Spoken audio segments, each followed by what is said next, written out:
में कई विद्वान संस्कृत में शिक्षा, दीक्षा, वेद ग्रंथों का पाठ, ग्रंथों का अनुसरण सब कुछ संस्कृत भाषा में ही करते हैं। ऐसे में आपने बोलचाल की भाषा को काव्य संकलन में उपयोग करके संस्कृत भाषा की अवहेलना करने की चेष्टा की है।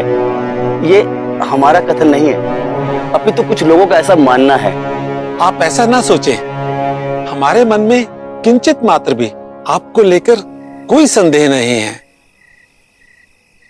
मेरे प्रभु श्री राम की गाथा सुनने लोग दूर दूर से आ रहे हैं। जन जन भक्ति में लीन होकर प्रभु श्री राम की कथा सुना रहे हैं, और ऐसा इसलिए क्योंकि यह भाषा बहुत ही सरल प्रतीत होती है। मेरे आराध्य प्रभु श्री राम और भगवान शिव, जिन्हें मैं पिता मानता हूं, उनके आदेश का अनुसरण करके ही मैंने श्री रामचरितमानस लिखा। संस्कृत की अवहेलना करने की चेष्टा तो दूर, मैं तो ऐसे विचार भी मन में नहीं ला सकता हूं। आप सत्य कह रहे हैं। श्री रामचरितमानस की सरल भाषा ही इसे ख्याति प्रदान कर रही है, परंतु हमें काशी के विद्वानों का भी मान रखना है। उनका कहना है ये मात्र भाषा ग्रंथ है, ये देववाणी नहीं है, इसलिए इसका पाठ मंदिर में नहीं किया जा सकता। आप अपने स्थान पर उचित हैं महात्मा, किंतु मंदिर में एक बार गोष्ठी बुलाकर इस विषय पर बात करना अति आवश्यक है। तब तक अपनी संकोच श्री रामचरितमानस का पाठ जारी रखिए। हम कल संध्या काल में इस विषय पर अपना विचार रखेंगे। अभी आप हमें आज्ञा दीजिए और आप विश्राम कीजिए।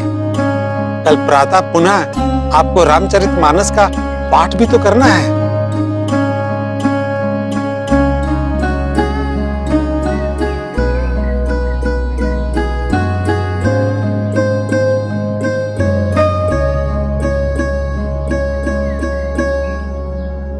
हे भोलेनाथ, हे शिव शंकर, अब आप ही विचार कीजिए।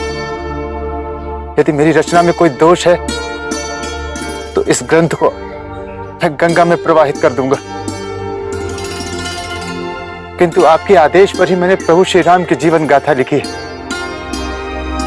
कदाचित यह ग्रंथ कल्याणकारी है, ऐसा सभी कहते हैं,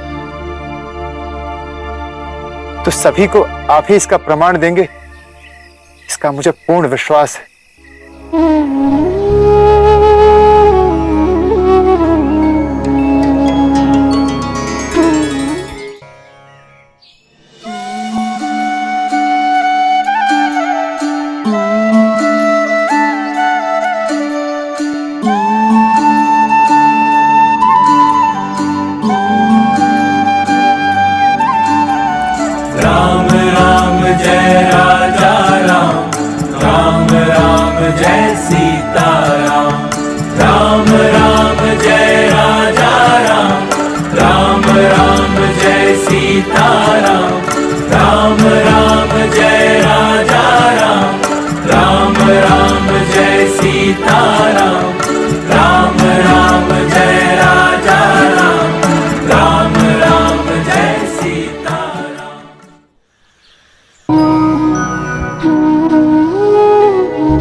आज सभा ये ईश्वर के ही द्वार, वही करेंगे निर्णय अब तो, वही करेंगे पार। जनमानस की भाषा को करे नहीं स्वीकार, विद्वानों को इस भाषा में दिखती अपनी हार। सारी भाषाओं का केवल मानवता है सार। रामचरित को इस धरती पर मानेगा संसार।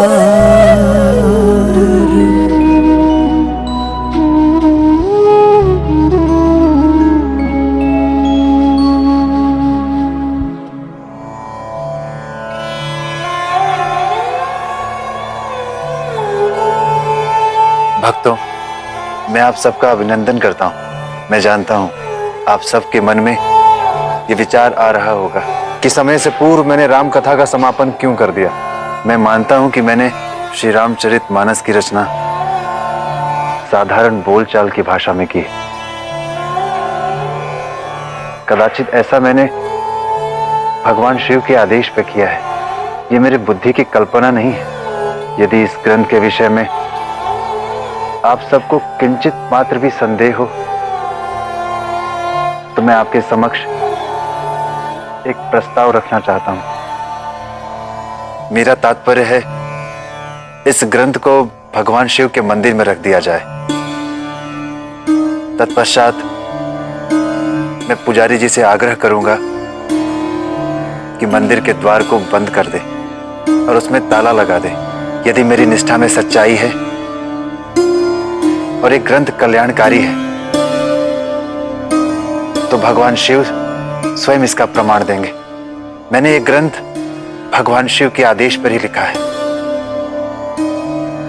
इस ग्रंथ के प्रत्येक शब्द भगवान शिव की ही प्रेरणा है। अब वो ही इसका प्रमाण देंगे। यदि शिव भगवान ने कोई प्रमाण नहीं दिया तो आप जनमानस के मन में जो विचार आए मुझे स्वीकार है। मैं सदैव के लिए काशी छोड़कर चला जाऊंगा। ठीक है, यदि प्रमाण नहीं मिला तो इस पोथी को गंगा जी में प्रभावित कर दिया जाएगा।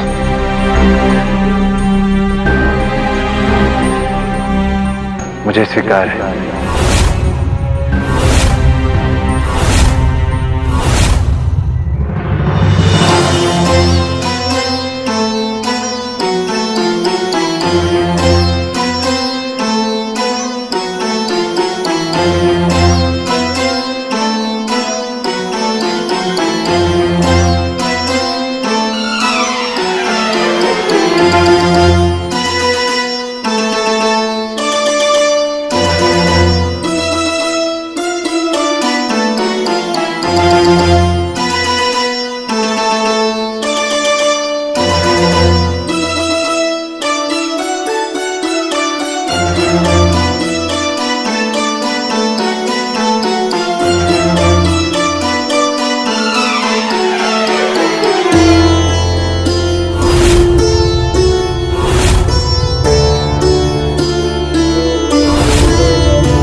मुझे तो गोस्वामी तुलसीदास के मुख पर किंचित मात्र भी चिंता और भय के भाव दिखाई नहीं पड़ते। ये तो प्रसन्न मुद्रा में दिख रहे हैं। रात बीत जाने दीजिए, भोर होते ही प्रसन्नता के भाव विलुप्त हो जाएंगे।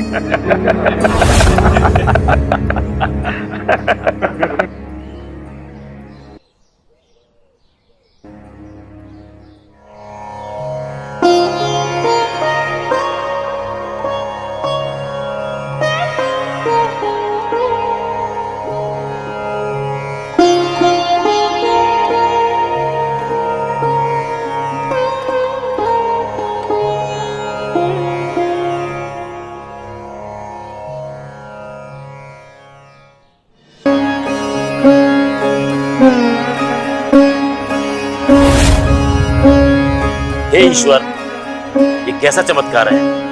ऐसा प्रतीत हो रहा है किसी ने इस ग्रंथ की अभी पूजा की हो। देखो, पुष्प रखे हुए हैं। घोर आश्चर्य, मंदिर के कपाट बंद थे और कुंजी मेरे पास थी। ये कैसे संभव है?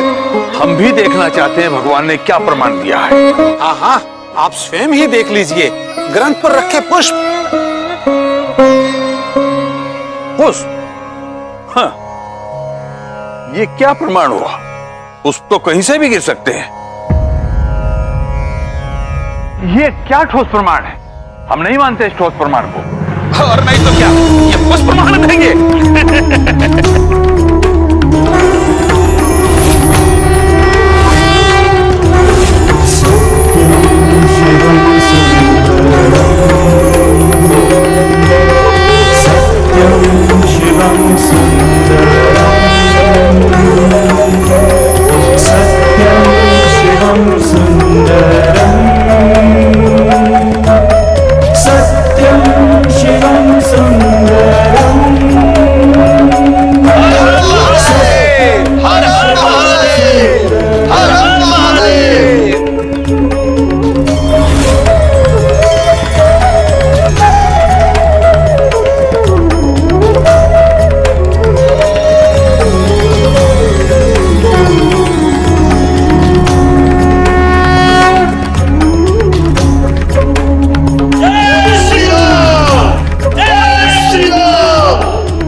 संदेह, ये कोई साधारण ग्रंथ नहीं है, ये जन कल्याण के लिए है और ये मंगलकारी है। जो भी इस ग्रंथ का पाठ करेगा वो सुख, समृद्धि और भक्ति पाएगा।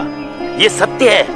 बोली रामचंद्र की, बोली रामचंद्र जी की। ब्राह्मण देवता, मैंने भगवान शिव के आदेश से ही ये श्री रामचरितमानस लोक भाषा में लिखा है, ताकि आम जनमानस अपनी भाषा में इसे समझ सके। ये हो ही नहीं सकता। जब भगवान की वंदना के सारे श्लोक देव भाषा संस्कृत में लिखे हैं, तो भगवान इस ग्रंथ को लोक भाषा में लिखने को क्यों कहेंगे? सत्य कहा आपने। भगवान की स्तुति वो भी लोक भाषा में, कदापि नहीं। ये देव भाषा का अपमान है। किंतु विप्रदेव, प्रमाण हम सबके सामने है, सभी साक्ष्य अपने में सक्षम है, और आकाशवाणी भी तो देववाणी ही है। नहीं प्रभुदेव, मुझे तो अभी भी गोस्वामी तुलसीदास की कोई माया दिखाई पड़ रही है। हम इसको नहीं मानते। गोस्वामी तुलसीदास की, गोस्वामी तुलसीदास की, गोस्वामी तुलसीदास की, गोस्वामी तुलसीदास की। समझ में नहीं आ रहा है कि अब हम क्या करें, क्या उपाय खोजें। तुलसीदास ने हमारा कामकाज हमसे छीन लिया है। अब कौन आएगा हमारे पास? कौन अपने कष्टों का निवारण करवाएगा हमसे? कदाचित आप सत्य कह रहे हैं। हमें इस विषय पर गंभीरता से सोच विचार करना होगा। लेकिन हम कर ही क्या सकते हैं? देखा नहीं, अब तो आकाशवाणी भी हो गई। अब हमारी बातों पर कौन विश्वास करेगा? गोस्वामी तुलसीदास मायावी है। अवश्य ही उसने कोई चमत्कार किया होगा। तो हमें अपनी प्रतिष्ठा बनाए रखने के लिए उपाय खोजना ही होगा। कैसा उपाय पंडित जी? ऐसा उपाय जिससे सदैव के लिए हल हो जाए। अर्थात? अर्थात यदि रामचरित ग्रंथ ही ना रहे तो गोस्वामी तुलसीदास का प्रभाव भी कम होने लगेगा। तो क्या हम रामचरित को नष्ट कर दें? इसे हम इस प्रकार नष्ट नहीं कर सकते। इससे हम सबके सब पाप के भागी बन जाएंगे। ये प्रभु श्री राम का चरित्र है। इसे गंगा नदी में प्रवाहित करना होगा। परंतु वो किस प्रकार पंडित जी? उसकी चोरी करके।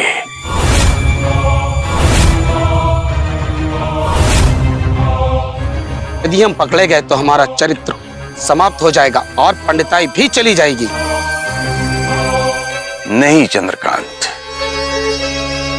इसके लिए हम काशी के नामी चोर निखवा और सिद्धवा की सहायता लेंगे।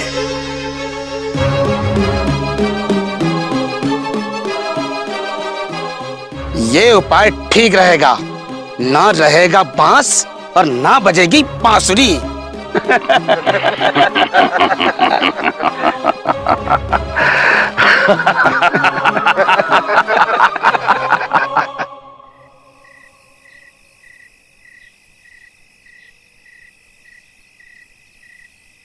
प्रणाम विप्रदेव। प्रणाम। कहिए, हमें कैसे याद किया? इस समय किसी कार्य हेतु हमें तुम्हारी सहायता की अत्यंत आवश्यकता है।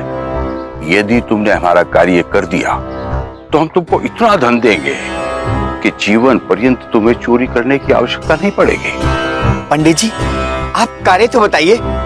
यदि हमारी क्षमता हुई तो हम अवश्य करेंगे, और हम भी तो यही चाहते हैं कि हमें चोरी ना करनी पड़े। वही है जो तुम करते हो और तुम्हारी क्षमता में भी है। बस एक ग्रंथ चुराना है और चुरा करके हमें देना है। ग्रंथ? क्यों, कोई समस्या? कदापि नहीं। हमें तो लगा जिस वस्तु को चुराने के लिए आप हमें इतना धन देने वाले हैं वह कोई अनमोल वस्तु होगी।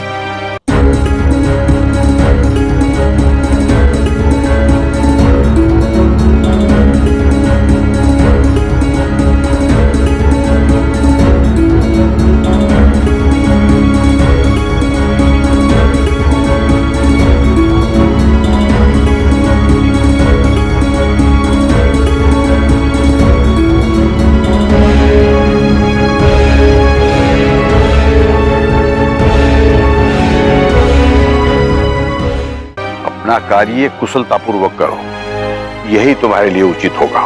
अवश्य ब्राह्मण देव, आप चिंता ना करें, कार्य हो जाएगा। प्रणाम। प्रणाम। प्रणाम।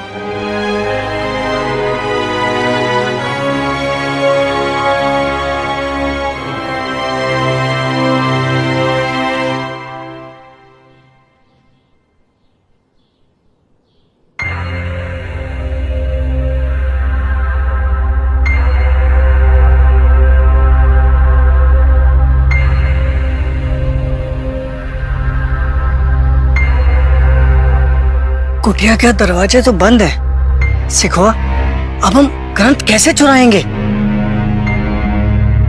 हमें लगता है मध्य रात्रि में महात्मा गोस्वामी जी लघु शंका के लिए अवश्य आएंगे। उचित कहा। जब वो लघु शंका के लिए आएंगे ना, तो कुटिया से थोड़ी दूरी पर जरूर चले जाएंगे। और तभी हम अवसर देखकर भीतर चले जाएंगे और रामचरित मानस चुरा लेंगे। उचित है। अब हम प्रतीक्षा करते हैं।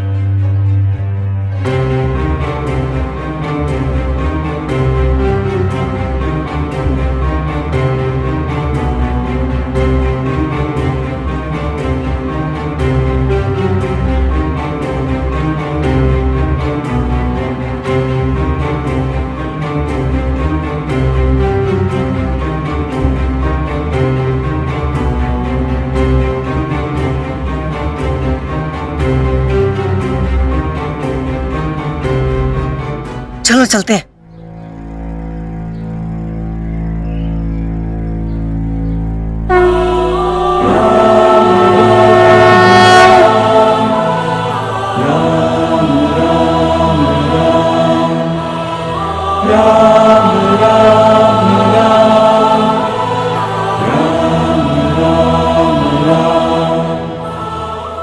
अरे, ये दो राजकुमार कौन हैं? इतने सुंदर और सुशील राजकुमार मैंने आज तक नहीं देखे। कितने सुंदर राजकुमार हैं निधवा।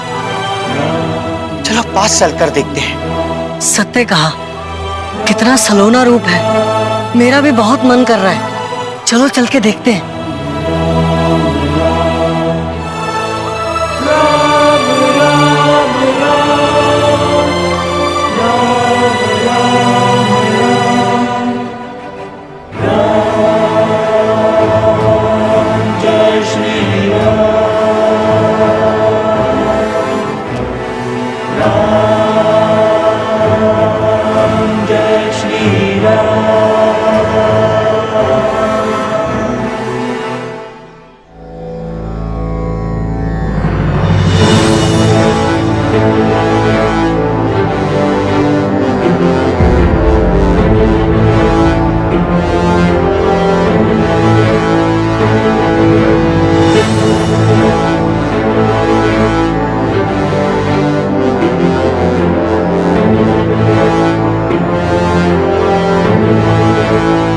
जल्दी भागो यहाँ से, नहीं तो ये राजकुमार हमारे प्राण ले लेंगे। आज